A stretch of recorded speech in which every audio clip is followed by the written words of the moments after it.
Bismillahirrahmanirrahim. Assalamualaikum warahmatullahi wabarakatuh. Alhamdulillahi ala ihsani wa syukru lahu ala taufiqihi wa amtinani. Wa asyhadu an la ilaha illallah wahdahu la syarika lahu ta'ziman li sya'ni. Wa asyhadu anna Muhammadan abduhu wa rasuluhu da'ila ridwanih. Allahumma salli alaihi wa ala alihi wa ashabihi wa ikhwani hadirin hadirat dirahmatillah subhanahu wa ta'ala. Pada kesempatan yang berbahagia ini kita akan menjelaskan tentang dua ayat yang dibawakan oleh Syekhul Islam Ibnu Taimiyah dalam risalahnya Al-Aqidah Al-Wasithiyah yang menjelaskan tentang sifat-sifat Allah, baik sifat subutiyah, sifat yang ditetapkan maupun sifat manfiyah, sifat yang ditolak. Kedua ayat tersebut, yang pertama adalah akhir dari surat Ar-Rahman. Tabarakas Rabbika Tabarakas Rabbika dzil jalali wal ikram.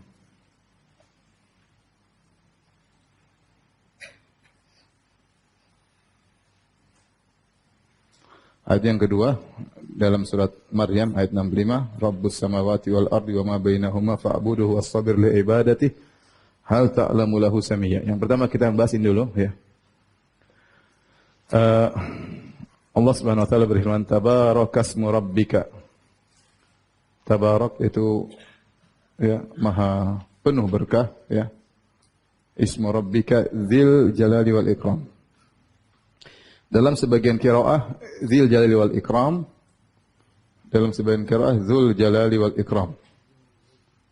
Maha suci atau maha berkah nama Rabbmu, pemilik al-jalal keagungan dan pemuliaan. Al-jalal artinya keagungan, al-azamah, ikram artinya pemuliaan.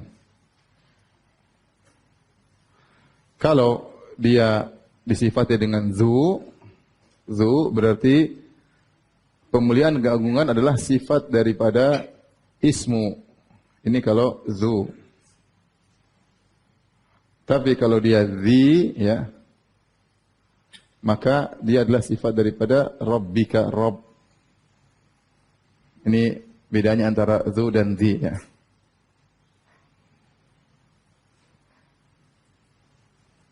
Di dalam sebagian qiraah zi dan sebagian qiraah zu. Kalau zu artinya maka maha berkah nama Rabbmu, namanya yang memiliki keagungan dan pemuliaan. Tapi kalau zi maha berkah nama Rabbmu, yang Rabbmu pemilik keagungan dan kemuliaan. Jadi untuk yang pertama adalah sifat bagi ism nama Allah, yang kedua sifat bagi Rabb ya. Apa yang dimaksud dengan al-jalal wal ikram? Al-jalal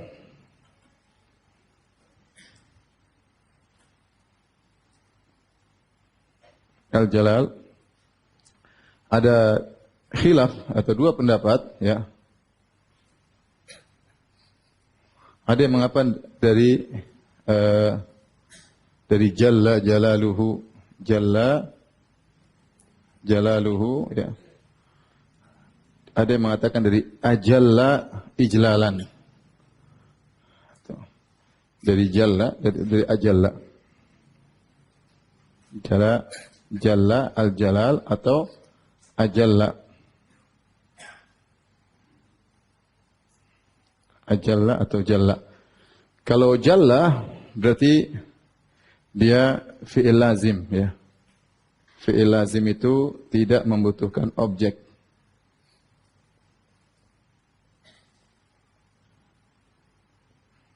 Maknanya adalah jalal, jalla yaitu jalal. Kalau ajalla ijlal. Maknanya adalah an-nihayah fil azamah atau al-ghayah fil azamah, puncak dari al-ghayah fil azamah, puncak keagungan.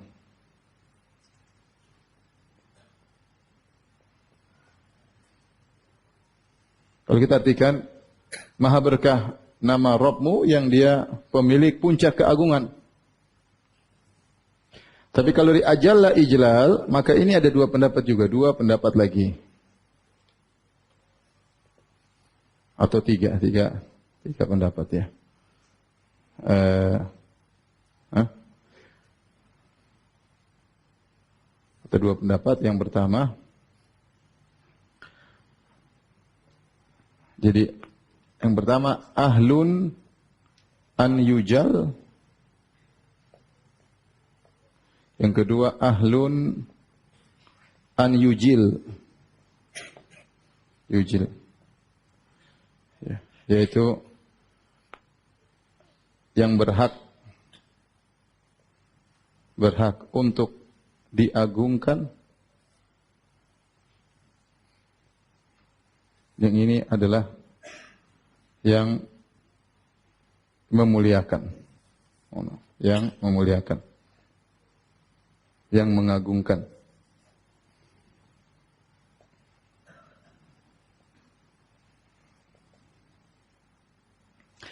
Yang mengagungkan di sini juga ada dua pendapat, maksudnya an yujilla nafsahu, dia mengagungkan dirinya,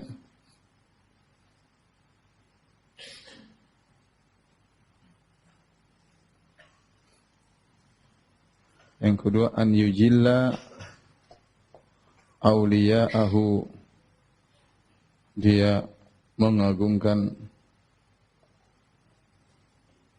wali-walinya. Ini kira-kira makna dari al-jalal ya, menurut pendapat ulama. Jadi kalau kita mau simpulkan ada 4 pendapat ya. Pendapat pertama, pendapat kedua, pendapat ketiga, pendapat ketiga, pendapat keempat.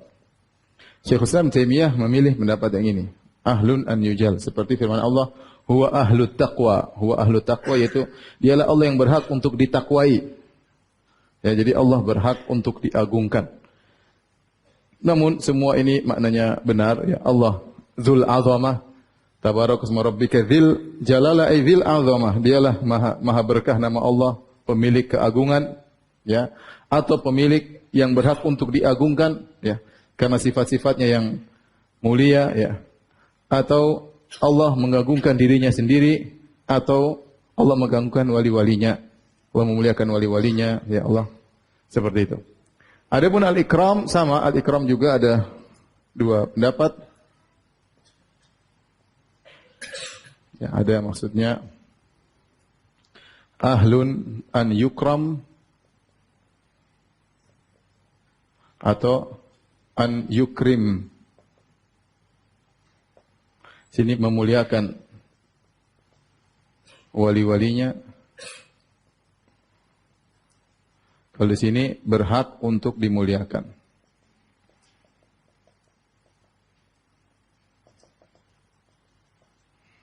Itu makna Dzil Jalali wal Ikram. Ya, Dzil Jalali wal Ikram. Dan kita boleh berdoa sambil mengatakan ya Dzal Jalali wal Ikram. Ya Dzal Jalali wal Ikram. Wahai zat yang memiliki sifat jalal dan memiliki sifat ikram ya. Ya, maknanya seperti ini. Taib. Ini kalau kita maknakan dengan zi, ini semua tadi ya. Ini kalau kita maknakan semua dengan apa? Zi. Bagaimana kalau kita maknakan dengan zu? Dengan zu bagaimana? Berarti nama Allah yang agung dan nama Allah yang berhak untuk dimuliakan. Paham?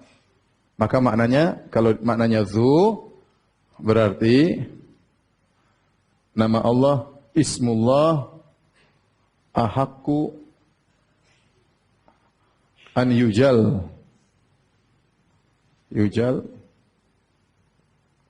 Dan wa an yukram. Yaitu nama Allah berhak untuk diagungkan dan dimuliakan. Maka tidak boleh seorang main-main dengan nama Allah Subhanahu wa taala, tidak boleh menyebut Allah dengan sembarang nama, ya, tidak boleh jadi bahan candaan, ya, tidak boleh merendahkan nama Allah, karena Allah adalah namanya memiliki agungan, ya, dan nama Allah berhak untuk dimuliakan. Baik. Adapun tabarak, makna tabarak, apa makna tabarak? Tabarak yaitu dari kata al-barakah. Jadi al-barakah ya. Al-barakah artinya ziyadatul khair wa nama'uhu wa sabatuhu. Al-barakah tabarak dari al-barakah yang artinya ziyadatu al-khair wa nama'uhu wa sabatuhu, yaitu tambahan kebaikan. Kalau dibilang sini berkah berarti dia banyak kebaikan, tambahan atau banyak kebaikan. Kemudian nama'uhu bertambah kebaikan. Kemudian sabatuhu menetapnya kebaikan. Sebagian ulama mengatakan ini dari al-birkah. Al-birkah itu adalah air yang jumlahnya besar dan dia menetap semacam danau kecil, itu namanya al-birkah. Jadi kumpulan air yang banyak menetap, maka disifati dengan berkah. Kalau berkah berarti kebaikan yang banyak yang menetap. Dan Allah disebut dengan tabarak karena dia adalah wahibul barakah. Allah secara zatnya berkah dan Allah yang berhak menentukan makhluknya mana yang berkah, mana yang tidak. Oleh karenanya di antara keberkahan di sini adalah keberkahan ismu. Wa tabarakasmu, yang berkah apa nama? Allah Subhanahu wa taala. Maka kalau orang ingin memulai kegiatan hendaknya dia dengan bismillah. Karena nama Allah berkah. Karenanya hendaknya ya nama Allah mendatangkan keberkahan.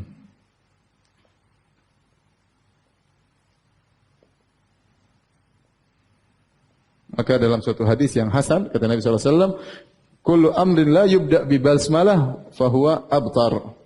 Setiap perkara yang tidak dimulai dengan bismillah maka dia akan terputus. Maka seorang minimal dia memulai segala kegiatan mengatakan apa? Bismillah, apapun ya. Ya bismillah. Kalau dia ada doa khusus, ikuti doa khusus tersebut. Kalau enggak ada doa khusus, minimal dia bilang apa? Bismillah. Karena nama Allah itu berkah. Terutama pada hal-hal yang penting seperti menyembelih, maka wajib untuk mengucapkan bismillah. Karena kalau tidak mengucapkan bismillah maka jadi bangkai. Wala ta'kulu mimma lam yuzkarismullah alaih. Janganlah kalian makan yang tidak disebut nama Allah di dalamnya. Jadi kita mulai dengan bismillah sambil kita menghadirkan tabarakasmu rabbika. Bahwasanya nama Allah itu penuh berkah. Kalau kita mulai, insyaallah Allah beri keberkahan dalam kegiatan kita. Baik, ini ayat yang pertama, di sini kita bahas ayat yang kedua.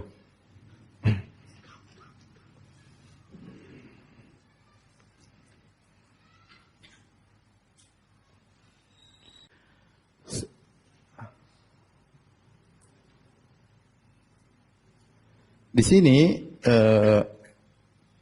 apa namanya? Ibnu Taimiyah beliau lebih condong kepada makna ini, bahwasanya Allah berhak untuk diagungkan. Ahakku an yujal. Ya. An yujal. Ya. Dan ini menunjukkan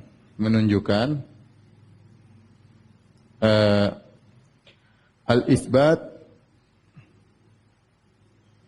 al-mujmal, itu menetapkan sifat Allah yang mulia secara global. Ya, kita sudah menjelaskan tentang sifat-sifat Allah terperinci, tentang wajah, tentang mata dan macam-macam. Di antaranya Allah terkadang menetapkan sifatnya dengan global. Pokoknya Allah harus dimuliakan. Sudah, global. Tidak boleh kita sebutkan sifat Allah kecuali sifat yang di puncak kemuliaan. Karena dia yang paling utama untuk dimuliakan. Ini menetapkan sifat Allah yang sifat subutiyah tapi yang mujmal. Al-isbat al-mujmal, menetapkan sifat-sifat yang mulia secara global. Kita sebutkan bahwasanya nafi, ada nafi mujmal, ada nafi mufassal. Nafi yang secara global, ada nafi secara terperinci. Penetapan sifat juga gitu, ada sifat yang terperinci, ada sifat yang global. Ini contoh penetapan sifat yang global. Bahwasanya Allah berhak dimuliakan dalam segala hal. Tapi kalau sudah tolong dihapus ya.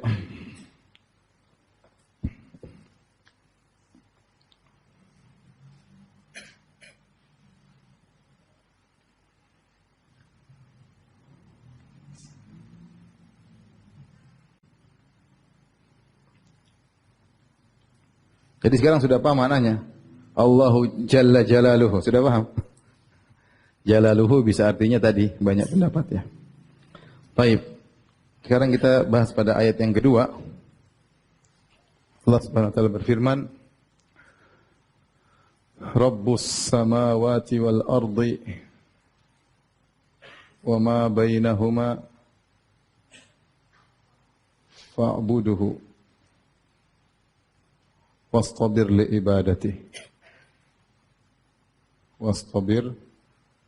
ibadatihi hal ta'lamu lahu samiyya.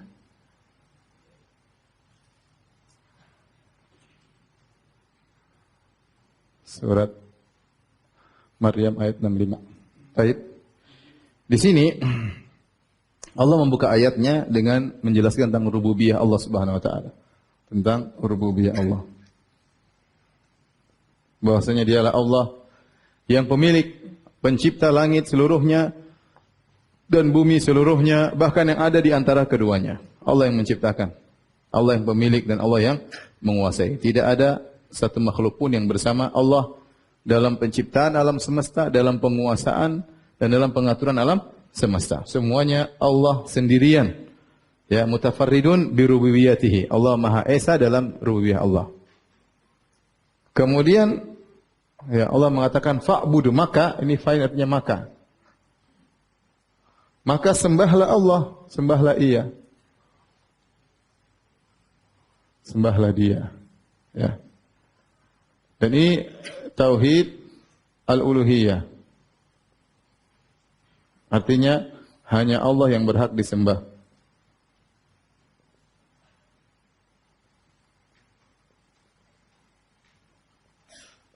Hanya Allah yang berhak disembah. Ini menunjukkan, ya, di sini menunjukkan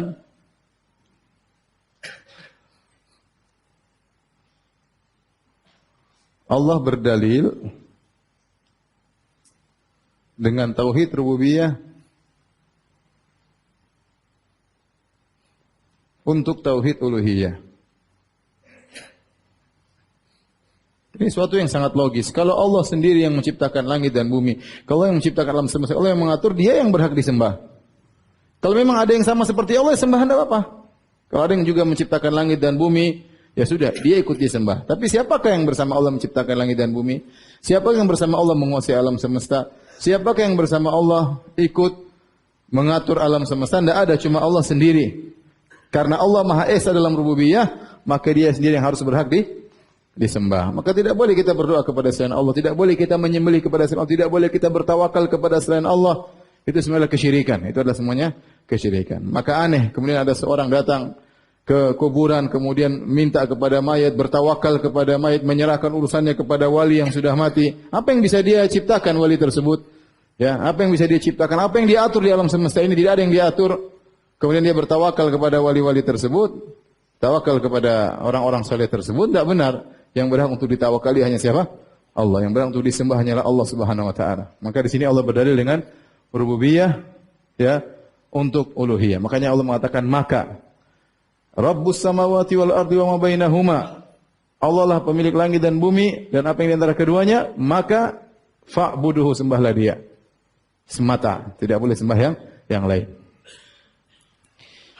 Kemudian kata Allah Subhanahu wa taala, hal ta'lamu lahu samiyya wastabir li ibadatihi, bersabar dalam menyembahnya, hal ta'lamu lahu samiyya. Kata Allah, hal ta'lamu lahu, apakah kau tahu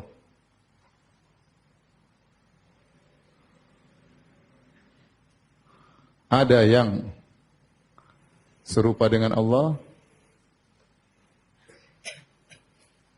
Samiyya ini ada dua tafsiran. Tafsiran pertama nanya, apakah kau tahu ada yang namanya seperti nama Allah? Dan tafsiran lebih tepat, apakah kau tahu ada yang musammiyan lillah? Apakah kau tahu ada yang sama dengan Allah, serupa dengan Allah? Ini adalah istifham ingkari, jawabannya tidak ada. Ini adalah hal istifham al-ingkari, jawabannya ini tidak perlu jawaban karena diketahui, jawabannya tentu tidak ada. Nah, hal ta'lamu lahu samiyya ini adalah, ya, nafyu al-mujmal. Tidak ada yang serupa dengan Allah Subhanahu wa taala. Ini sudah pernah kita bahas. Contoh-contoh ayat tentang nafyul mujmal, contohnya contoh-contoh ayat tentang nafyu global, penafian yang al-mujmal, mujmal maksudnya global ya. Penafian global. Di antaranya Allah Subhanahu wa taala hal ta'lamu lahu samiyya. Contohnya walam yakun lahu kufuwan ahad. Tidak ada sesuatu pun yang serupa dengan dia. Contohnya firman Allah Subhanahu wa taala fala tadribu lahul amsal.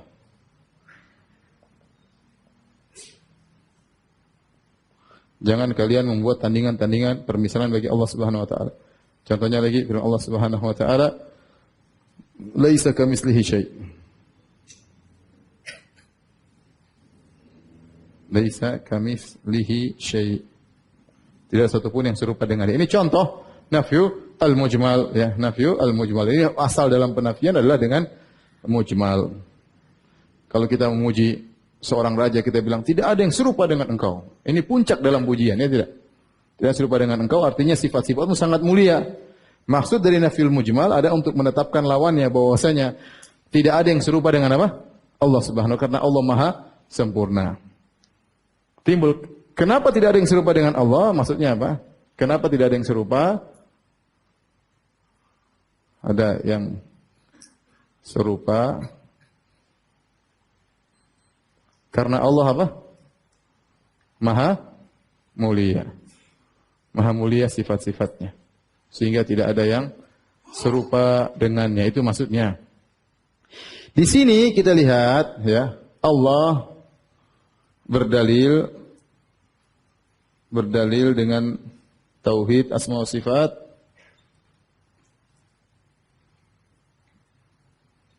untuk menekankan tauhid uluhiyah. Tauhid uluhiyah. Tauhid uluhiyah. Jadi Allah membuka dengan tauhid rububiyah, terus Allah menyebutkan tauhid uluhiyah, ya. Kemudian Allah kuatkan dengan apa? Tauhid asma wa sifat. Penekanannya adalah fa'buduhu. Dalilnya sebelumnya dan sesudahnya. Contoh pendalam tauhid uluhiyah seperti dalam akhir surat Al-Hasyr. Allah mengatakan, "Huwallahu alladzi la ilaha illahu." Sungguhnya dialah Allah yang tidak ada yang berhak disembah kecuali Dia. Baru Allah sebutkan dalilnya. Alimul ghaibi wasyahadah, huwar rahmanur rahim. Semuanya nama-nama Allah, sifat-sifat Allah. Allah tetapkan dulu baru Allah berdalil dengan tauhid apa? Asma wa sifat. Karena kalau Dia yang maha ini, maha anu, maka Dia yang berhak itu disembah. Jangan sembah yang lainnya. Kalau ada yang semisal Dia, sembahlah yang semisal Dia, enggak ada masalah. Tapi enggak ada yang semisal Allah Subhanahu wa taala. Jadi terkadang Allah menetapkan tauhid uluhiyah dengan tauhid rububiyah, berdalil dengan tauhid rububiyah.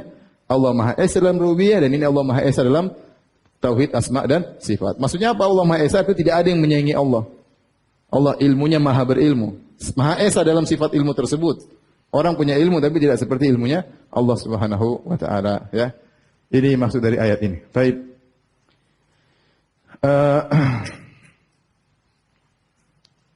Kita bahas ini berhenti di sini ya. Firman Allah wastabir li ibadati.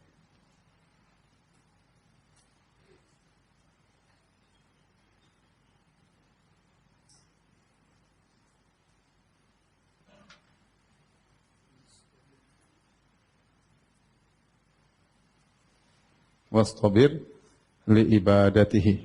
Kata Allah fa'buduhu wastabir. Artinya apa? Bersabarlah. Wastabir. Bersabarlah dalam beribadah kepadanya.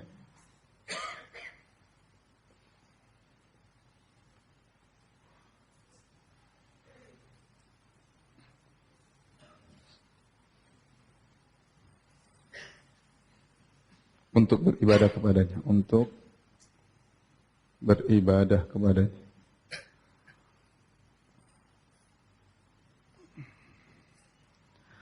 Wastabir dari ta wastabara, tetapi orang Arab susah mengatakan wastabara karena sad sudah bengkok, akhirnya wastabara. Jadi boleh wastabara dengan wastabara.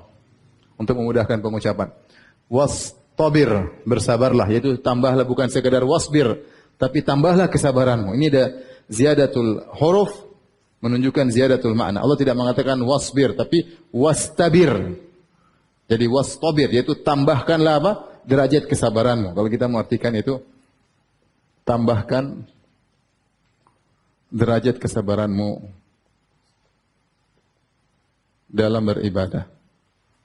Kesabaranmu dalam beribadah. Karena kenyataannya memang ibadah butuh kesabaran. Ibadah butuh dengan kesabaran. Kita sudah pernah bagi bahwasanya sabar ada berapa? 3 kan? Sabar ada 3, yaitu sabar dengan takdir Allah atau yang menyedihkan, maksudnya tentang musibah. Ada juga sabar dalam meninggalkan larangan Allah. Sabar dalam meninggalkan larangan Allah. Larangan Allah. Kalau bahasa Arabnya as-sabru an ma'siyatillah. As-sabru an ma'siyatillah. Ini juga butuh kesabaran. Kalau ini as-sabru ala aqdarillah. Ala aqdarillahi al-mu'limah. Yang ketiga adalah sabar dalam menjalankan ketaatan. Ketaatan.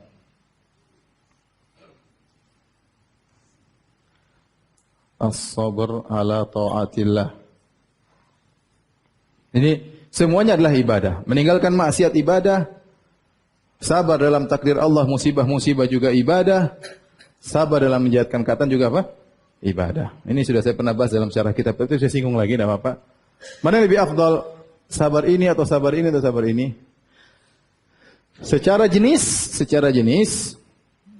2 sabar ini lebih mulia daripada sabar yang ketiga. Kenapa? Karena sabar ini adalah sabar ittirari, ini sabar ikhtiyari. Kalau kita mau katakan, kedua jenis ini adalah as-sabr al-ikhtiyari, yaitu pilihan. Sabar, memilih sabar. Sabar pilihan. Ini sabr al-ittirari. Sabr al-ittirari, yaitu sabar terpaksa. Kita nggak bisa, udah ada musibah, sakit, mau diapain? Nggak ada pilihan lain. Nggak ada pilihan lain. Maka dia sabar apa? Terpaksa. Secara jenis, 2 ini lebih afdal daripada ini. Ada ini sabar pilihan. Misalnya kita dengar azan, as-salatu khairum minan naum. Kita punya pilihan. Bangun wudu ke masjid atau tidur lagi. Ada pilihan nggak? Ada pilihan. Sama, kita sabar alam an maksiati, sabar maksiatillah. Kita lihat film atau YouTube ada film, sabar mau klik atau enggak kan kita pilihan kan? Ya enggak? Coba sedikit. Kita yang milih. Jadi sabarnya pilihan. Sabar pilih mau meninggalkan atau enggak kita memilih. Tapi kalau ini kita tidak milih. Maka secara jenis 2 sabar ini lebih afdal daripada sabar ini. Oleh karenanya kata para ulama, Nabi Yusuf alaihissalam tatkala diuji dengan Zulaikha lebih besar pahalanya daripada tatkala dilemparkan dalam sumur atau di penjara. Kenapa? Dilempar dalam sumur enggak ada pilihan. Ya udah lempar sumur selesai, mau diapain. Tapi kalau diuji dengan Zulaikha, dia punya pilihan berzina atau tidak. Dia punya pilihan berzina atau tidak. Maka kesabaran Nabi Yusuf tatkala digoda oleh Zulaikha itu lebih afdal daripada kesabaran tatkala dilempar dalam apa? Sumur, karena dia tidak punya pilihan. Ini secara jenis, tetapi secara ahadihi, secara prakteknya belum tentu. Terkadang orang diuji dengan musibah sangat besar. Oleh karenanya Allah memuji Nabi Ayub karena dia diuji dengan sabar ittirari. Kata Allah Subhanahu wa taala, inna wajadnahu sabiran, ni'mal abdu innahu awwab. Kami dapati Ayub bersabar, diuji dengan penyakit. Ni'mal abdu, sebaik-baik hamba. Dari jenisnya memang dia kurang sabar menerima penderitaan memang sedikit, tapi itu penderitaan yang sangat apa? Besar. Sama seperti seorang diuji, ya. Tentu mana diuji? Diuji bersabar puasa sunnah atau diuji tatkala anaknya meninggal dunia? Mana lebih besar? Anak lebih berat. Secara jenis iya, secara jenis ujian menjalankan puasa itu sabar ikhtiari. Dan ini sabar ittirari, tetapi tatkala kita sudah pada praktek satu persatu ini lebih besar. Contoh seperti saya mengatakan bid'ah secara jenis lebih baik daripada maksiat, lebih parah daripada maksiat. Tapi tidak semua bid'ah lebih parah dari maksiat. Ada bid'ah kecil dibandingkan zina ya besaran apa? Zina, itu maksudnya seperti itu. Berarti seorang yang anaknya diambil berat. Makanya Allah berkata kepada para malaikat, "Hal qabattum walada abdi?" Kalian sudah mengambil anak hambaku? "Hal qabattum samarata fuadihi?" Kau sudah mengambil buah hati hambaku? Kata para malaikat, "Na'am ya Rabb." Iya benar. "Madza qala abdi?" Apa yang dikatakan hambaku? "Hamidaka wastarja." Kata para malaikat, hambamu memujimu dan mengatakan inna lillahi wa inna ilaihi raji'un. Berat. Kata Allah, "Fabnu lahu baitan wa sammuhu baital hamdi." Kalau gitu bangunkan istana bagi hambaku di surga, sama namakan dengan rumah pujian. Kenapa? Hambanya diuji, anaknya diambil, dia tetap bisa memuji Allah, dan itu super berat ya. Jadi kalau secara jenis memang ini lebih utama, tapi kalau secara praktek terkadang ini lebih afdal daripada yang ini. Ini antara ini dengan ini. Sekarang berikutnya, antara ini dengan ini mana yang lebih afdal secara jenis? Taat atau meninggalkan maksiat? Tergantung. Ya kalau tergantung semuanya tergantung. Tapi secara jenis ada khilaf. Antum mau maksa yang bilang khilaf. Ada khilaf. Ada yang ketaatan lebih sabar dalam ketaatan lebih utama. Kenapa? Karena ketaatan itu yang dimaksud oleh Allah ya. Ya, adapun sabar meninggalkan maksiat itu bukan sesuatu yang dimaksud oleh Allah Subhanahu wa taala. Ini sisi pandangan. Tapi intinya dua-duanya namanya kesabaran. Terkadang sabar meninggalkan maksiat lebih berat daripada sabar menjalankan ketaatan. Misalnya seorang menjalankan ketaatan, misalnya apa? Umroh atau haji atau berbakti kepada orang tua, menjalankan ketaatan. Kalau orang tuanya ternyata sudah jompo, cerewet, marah-marah, berat. Ya. Terus meninggalkan maksiat, digoda sama cewek nggak pengaruh. Tapi kalau ceweknya cantik, kaya raya, tinggal depan rumah misalnya, wah itu berat. Berat. Jadi ya dua-duanya berat lah. Dua-duanya apa? Berat. Dua-duanya berat. Baik, sekarang kita bahas fokus pada ini. Sabar pada ketaatan. Maka ini kita bisa tinjau sabar pada dalam jalan ketaatan dari 3 sisi ya.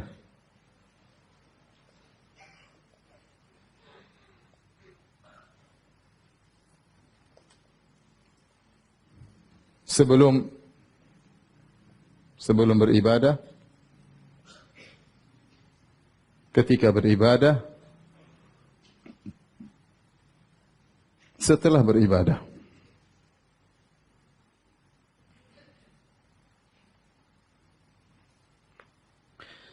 Sebelum beribadah, kita harus sabar, misalnya di antaranya ya, menuntut ilmu tentang ibadah tersebut. Ilmu tentang ibadah tersebut.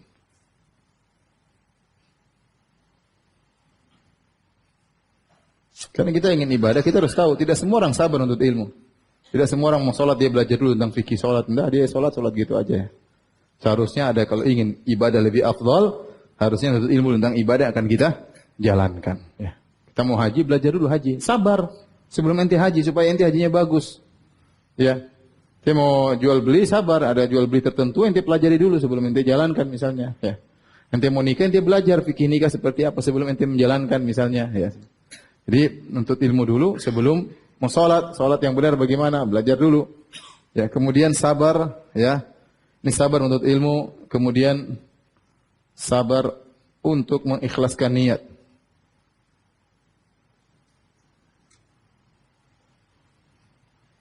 Ini perlu ya, kita perlu sabar ya. Godaan, pingin pamer, pingin ini, wah mau kasih tahu orang saya mau umroh, mau kasih tahu orang saya mau haji, mau kasih tahu orang saya pingin bantu keluarga, pingin cerita, oh saya bantu ibu saya bantu kakak saya bantu adik saya. Kita mau belum bantu sudah mau cerita, belum bantu ini tapi sudah mau cerita, pingin kasih tahu ya, nggak usah, kita mau kasih tahu, sabar, nggak usah cerita, ya, nggak usah cerita, karena belum tentu kita cerita kemudian kita ikhlas. Ikhlas itu nggak gampang, ikhlas itu tidak gampang. Jadi seorang belajar untuk ilmu, seorang belajar untuk ikhlas ya. Sehingga dia bisa mengumpulkan dua hal ini, ikhlas dan mutaba'ah Nabi SAW. Kemudian ketika beribadah, maka dia berusaha menjalankan ibadah, sabar dalam menjalankan ibadah ya sesuai yang dikehendaki.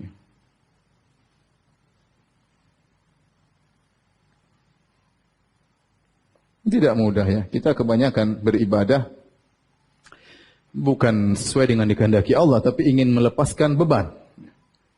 Orang ingin sholat yang Allah ingin gimana? Sholat Allah itu ingin kita khusyuk, tapi kita selesai, ingin segera ya. Kapan segera selesai sehingga salam alhamdulillah selesai. Inginnya begitu ya. Berangkat ke masjid melangkah dengan berat. Jadi kita kayaknya ada beban. Seandainya tidak wajib ke masjid, sholat di rumah aja.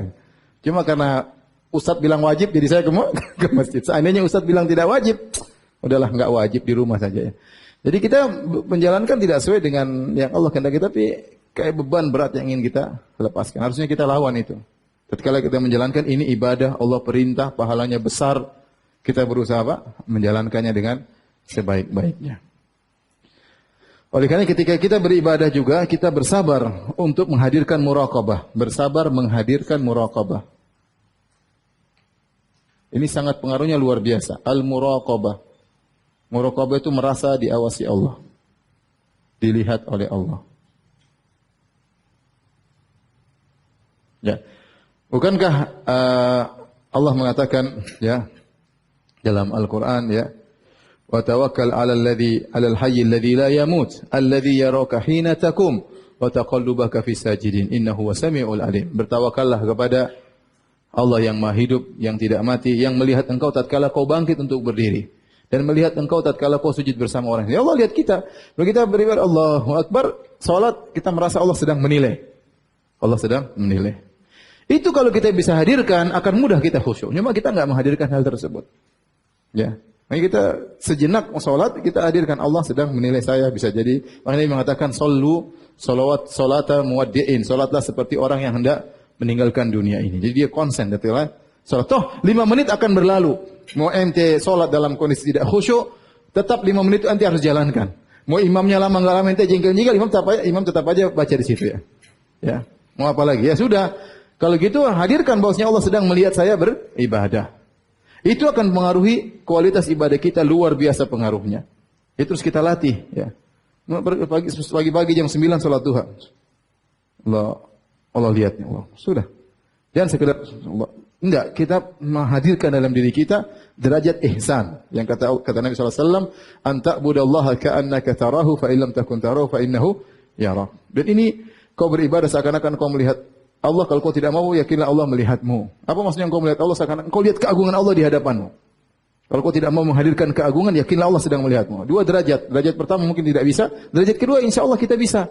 Merasa Allah sedang melihat kita. Dan itu kita apa saja. Dan kalau kita sudah merasa lihat Allah, insya Allah mudah. Misalnya, antum berbuat baik sama istri. Mungkin istri melakukan kesalahan. Antum tahu ada ibadah memaafkan istri. Allah sedang lihat saya. Saya maafkan apa? Istri. Ya sudah. Ente mudah menjalankannya. Karena ente tahu sedang dinilai oleh Allah.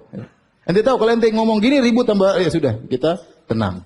Kenapa Allah sedang melihat saya melakukan ini. Orang lain nggak ada yang lihat. Nggak usah ente tulis di status. Saya sabar sama istri loh. Nggak usah. Nggak perlu penilaian orang. Netizen nggak perlu ya. Iya. Netizen apa citizen ya? Kemudian kita apa-apa sedikit pingin dilihat orang. Itu mudah. Jadi misalnya saya dakwah, saya harus merasa bahwasanya Allah sedang melihat saya ceramah. Saya berusaha menyampaikan dengan sebaik-baiknya. Saya ingin mencari keridhaan Allah Subhanahu Wa Taala. Dan itu berat. Tetapi saya harus berusaha untuk menghadirkan demikian. Sehingga kualitas ibadah saya dalam berdakwah lebih bernilai di sisi Allah Subhanahu wa taala. Semua dalam ibadah apapun, antum haji, antum umrah, antum menghadirkan muraqabah. Allah sedang melihat, saya sedang beribadah. Dan ini butuh kesabaran ketika kita sedang beribadah. Tapi setelah beribadah juga butuh kesabaran, ya. Sabar apa? Jangan sampai ya.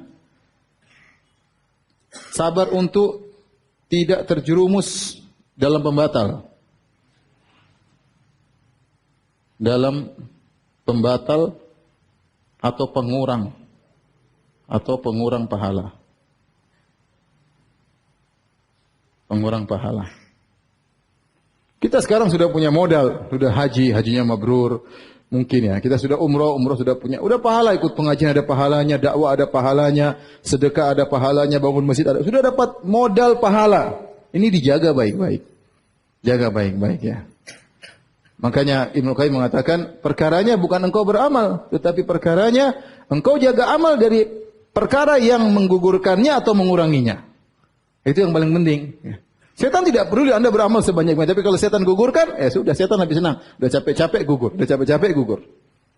Jadi kita konsentrasi untuk bisa bersabar sebelum dan ketika, dan juga konsentrasi tatkala setelah apa? Beribadah. Ya. Sabar. Sabar untuk misalnya sudah sedekah, jangan man wal adza. Kata Allah, ya ayyuhalladzina amanu la tubtilu shadaqatikum bil manni wal adza. Wahai orang beriman, jangan kau batalkan sedekahmu dengan menyebut-nyebut dan menyakiti orang yang kau bantu. Jangan. Jangan, kita sabar. Mungkin dia bikin jengkel, kita sabar. Kita ngomong sakit hatinya, pahala kita gugur, capek kita sudah berusaha. Ya. Riya, ya, hati-hati. Ujub bisa menggugurkan amal. Bangga, ya, bangga dengan sedekahnya, bangga dengan pengaturannya, misalnya seorang jadi panitia pengajian, dia bangga, yang saya jadi panitia pengajian, atau dai bangga dengan dakwahnya, dia merasa bangga, dia merasa seakan-akan dia telah berjasa kepada Allah, telah berjasa kepada agama. Kalau nggak ada saya mungkin begini-begini, ya nggak, itu nggak boleh, itu ujub namanya. Nggak ada ente, masih banyak yang lain, tenang aja. Iya, emang ente siapa? Ya, jadi kita harus menjaga amal kita agar tidak gugur. Kita sudah punya modal, jangan sampai gugur. Di antara yang mengurangi amal soleh adalah bercerita. Bercerita dengan ikhlas. Bercerita dengan riya masalah. Karena bercerita dengan riya bisa jadi gugur pahala. Tapi kalau bercerita, kita cerita saja, sekedar cerita. Meskipun masih ikhlas, maka pahala berkurang. Dari pahala amalan tersembunyi, nurun menjadi amalan yang diceritakan. Ini dua pahala yang berbeda. Allah mengatakan, in tubdu shadaqati fa ni'mahi wa in tukhfuha wa tu'tuhu al-fuqara fa huwa khairul lakum. Kalau kau menampakkan pahala, menampakkan sedekah itu baik.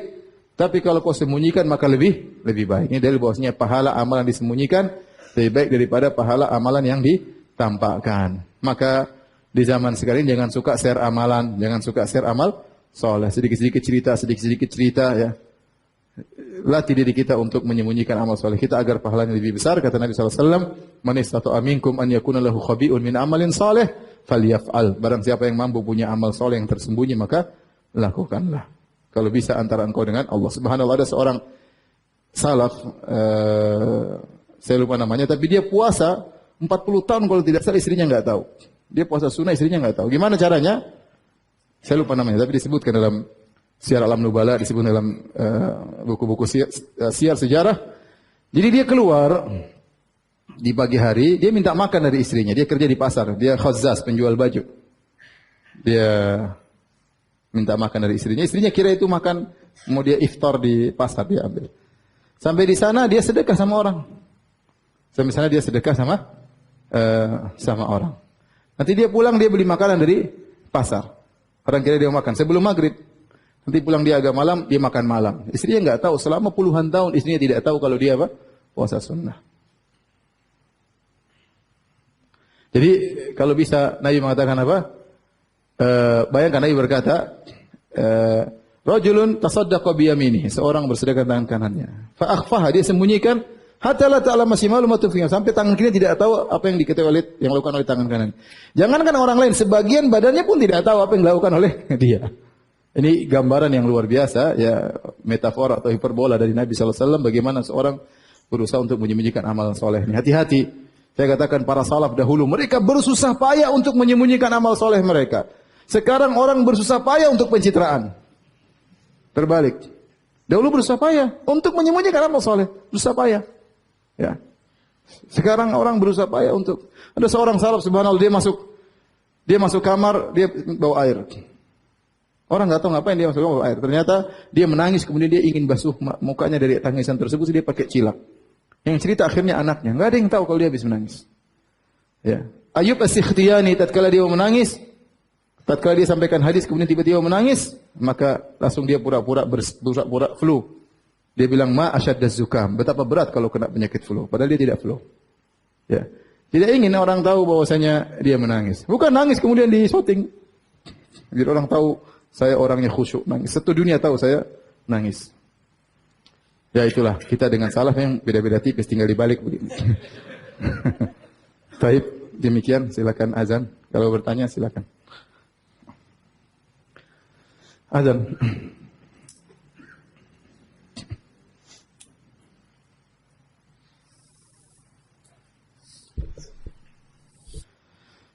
Berikut pertanyaan-pertanyaan yang masuk ya. Di antaranya, apakah disebut manan menyebut kebaikan jika orang tua mengingatkan kebaikannya kepada anak dengan harapan anak jadi bersyukur atau berbakti.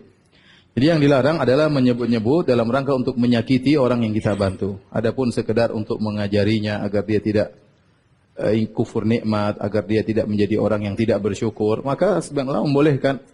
Contohnya seperti dalam hadis Abu Zara, waktu Aisyah radhiyallahu taala anha bercerita tentang kisah Abu Zara, bagaimana Abu Zara baik kepada Ummu Zara, maka di akhir hadis Nabi komentar terhadap Aisyah, kata Nabi SAW, kuntu laki ka Abi Zara' li Ummi Zara, walakinni la utallik. Aku ini seperti kepada engkau wahai Aisyah seperti baiknya Abu Zara kepada Ummu Zara, bedanya aku tidak mencerai, engkau mencerai. Sebagian ulama seperti Ibnul Mulaqqin menyebutkan ini dalil bahwasanya boleh seseorang mengingatkan kebaikannya kepada istrinya agar istrinya tidak kufur nikmat, bukan untuk menyakitinya, tidak, tapi ingatkan agar dia pandai bersyukur kepada suaminya. Karena itu dalam rangka untuk mendakwahi dia agar dia tidak terjerumus dalam dosa besar. Di antara dosa besar adalah kufranul ashir, yaitu kufur kepada suami. Bukankah Nabi SAW mengatakan, ya ma'syaran nisa tasaddaqna fa inna kunna aktsara hatabi jahannam, wahai para wanita bersedekahlah karena kalian banyak penghuni neraka jahanam. Seorang wanita berkata, 5 ya Rasulullah, kenapa kita banyak wanita penghuni neraka jahanam? Kata Nabi, li'anna kunna takfurnal ashir, karena kalian suka kufur kepada suami, yaitu lupa dengan kebaikan suami. Maka tidak mengapa seorang suami mengingatkan kebaikan kepada istrinya, bukan untuk menyakiti hatinya, bukan. Tapi untuk cerita supaya dia tidak lupa akan hal tersebut. Dan kalau dia ngungkit-ngungkit untuk menyakiti hati istrinya, maka itu khawatir termasuk dari alman yang dilarang ya. Maka seorang tua yang cerita pada anaknya, ayah dulu begini, dulu ngurus kamu begini, tidak apa-apa. Untuk agar dia menjadi anak yang berbakti, perlu diingatkan. Allah sendiri mengingatkan dalam Al-Quran ya, bagaimana susahnya orang tua agar sang anak ingat akan hal tersebut. Bahkan dalam doanya Allah suruh dia ingat, Rabbi ghfirli warhamhuma kama rabbayani shaghira. Itu menunjukkan ya Allah rahmatilah mereka sebagaimana mereka berdua berbuat baik kepadaku. Dalam doa pun Allah suruh dia ingat. Jadi kalau kita niat cerita kepada anak-anak bukan untuk menyakitinya tapi untuk apa? Mengingatkan agar dia menjadi anak berbakti, insyaallah enggak ada masalah. Betulkah ada hadis yang menyebut bahwa doa yang diiringi memuji Allah dengan Dzul Jalal wal Ikram akan dikabulkan? Saya baru buka ini hadisnya, ada hadis diriwayatkan Imam Ahmad di antaranya dan yang lainnya ya. Dan disahihkan oleh Syekh Al-Albani dalam silsilah sahihah dan juga disahihkan oleh Syuaib Al-Arnaud dan kawan-kawannya dalam Musnad Al-Imam Ahmad. Nabi SAW dari Rabi'ah bin Amir, beliau berkata, sami'tu Rasulullah SAW yaqul alidhu biyadzal jalali wal ikram. Ya. Alidhu artinya ilzamu, yaitu seringlah, perbanyaklah mengucapkan apa ya? Dzal jalali wal ikram. Sehingga kalau kita berdoa, seringlah kita mengatakan apa? Ya, dzal jalali wal ikram. Kita paham maknanya dzal jalali wal ikram, yaitu di situ puncak termasuk puncak pujian kepada Allah. Ya dzal jalali artinya ya Allah, engkau yang berhak untuk diagungkan, engkau yang berhak dimuliakan. Atau maknanya ya Allah, engkau berhak memuliakan hamba-hambamu. Aku telah berdoa kepadamu, malah muliakanlah diriku dengan mengabulkan apa? Doaku ya. Bisa jadi maknanya demikian. Hadisnya sahih. Bedanya ujub dengan roja. Ujub beda, roja beda ya. Ujub itu kita merasa punya andil ya. Punya andil misalnya dalam banyak hal dalam ibadah kita ujub merasa ibadah kita hebat. Kalau orang sering ujub akhirnya dia terjerumus dalam kedustaan. Kalau roja enggak dalam kesombongan. Kalau roja artinya mengharap agar ibadah kita diterima. Ini dua hal yang berbeda. Apakah menyelami mertua membatalkan wudu? Menyentuh wanita tidak membatalkan wudu ya. Tidak membatalkan wudu menurut pendapat yang lebih tepat ya. Adapun mazhab Syafi'iyah menikahi wanita ya yang mungkin untuk dinikahi atau sudah dinikahi maka itu membatalkan apa? Wudu. Adapun kalau menyentuh wanita yang mahram yang tidak mungkin dinikahi secara selama-lamanya, maka kelazimannya tidak membatalkan wudu. Ya. Allah alam, menurut mazhab Syafi'i saya harus cek lagi. Tapi kalau mertua itu mahram, yaitu tahrim bitta'bid, yaitu pengharaman yang selama-lamanya. Kalau sudah menikah dengan seorang wanita, meskipun dia cerai, kita nggak boleh nikah sama mertuanya selama-lamanya. Paham? Karena setelah kita nikah, maka ibu wanita ini tidak boleh kita nikahi selama-lamanya, dia jadi mahram kita selama-lamanya. Meskipun anaknya sudah kita cerai misalnya. Tapi pendapat yang benar bahwasanya menyentuh wanita tidak membatalkan apa? Wudu, ya. Mertua istri tidak membatalkan wudu, kecuali yang menyentuh sambil kentut, ya itu batal.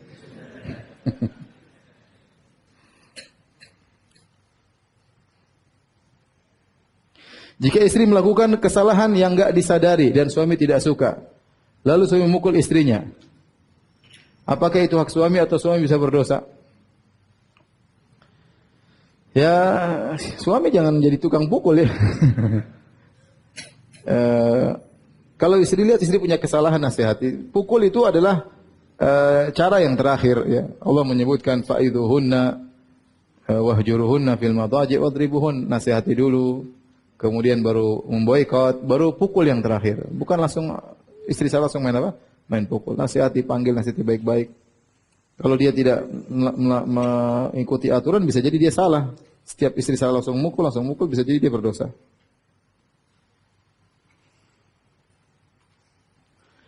Seorang salaf yang menyembunyikan Ustaz tadi cerita seorang salaf menyembunyikan tangisannya dengan bilang lagi flu. Bukankah itu bohong? Dia tidak berbohong. Dia tidak bilang saya sedang flu. Lihat para salaf bagaimana. Dia mengatakan ma asyaddaz zukam. Zukam itu flu itu berat. Itu aja dia ngomong. Dia tidak bilang saya sedang flu. Dia bilang flu itu berat. Selesai. Yang lebih parah, sudah tidak beramal soleh, berbohong seakan-akan dia beramal soleh. Ini lebih parah lagi. Ini riya plus bohong ya. Sifatnya orang munafik ya. Ya. Seakan-akan dia hafal Quran, seakan-akan dia ini, seakan-akan dia jagoan, seakan-akan dia hafal hadis banyak, seakan-akan dia berilmu tinggi.